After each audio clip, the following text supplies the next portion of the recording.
cartels. They have been incredibly cooperative with the president's efforts at our southern border to crack down on illegal immigration and also the illegal trafficking of drugs at the southern border. Now the president is very interested in taking additional measures against the drug cartels. He's been very clear about that. He's spoken about it, and this is a promise that he made to the American public. And so his national security team is discussing these options all of the time. And on the campaign trail, the president promised to take on the cartels. He has taken unprecedented action to do so, and he has left additional options at his disposal on the table. So those are only decisions that the president can make.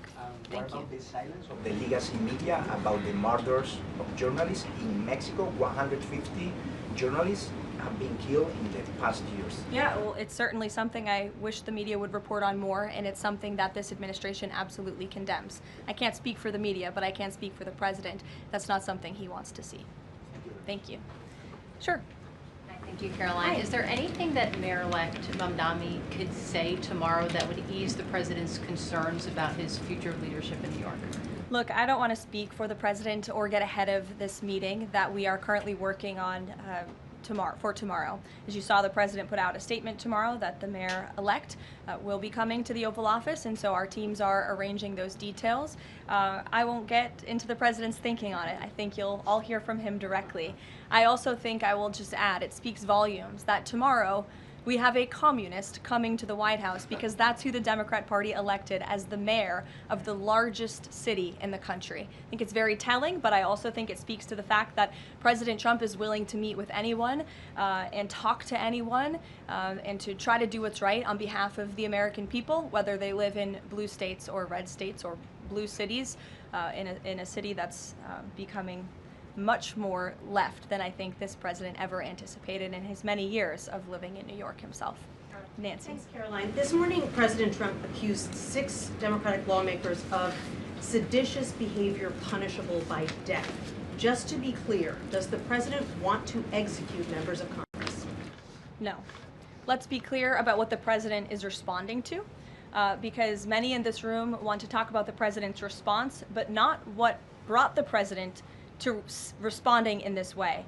You have sitting members of the United States Congress who conspired together to orchestrate a video message to members of the United States military, to active duty service members, to members of the national security apparatus, encouraging them to defy the president's lawful orders. The sanctity of our military rests on the chain of command. And if that chain of command is broken, it can lead to people getting killed. It can lead to chaos. And that's what these members of Congress who swore an oath to abide by the Constitution are essentially encouraging. We have 1.3 active duty service members in this country. And if they hear this radical message from sitting members of Congress, that could inspire chaos, and it could incite violence, and it certainly could disrupt the chain of command. These 3 members of Congress, I will also add, knew exactly what they were doing. You look at Alyssa Slotkin. She's a former member of the CIA. Mark Kelly was a captain in the U.S. Navy. Maggie Goodlander was a naval officer, and notably, she is also the wife of Joe Biden's national security former advisor, Jake Sullivan. And so these members knew what they were doing. They were leading into their credentials as former members of our military, as veterans, as former members of the national security apparatus to signal to people serving under this commander-in-chief, Donald Trump, that you can defy him and you can betray your oath of office. That is a very, very dangerous message, and it perhaps is punishable by law.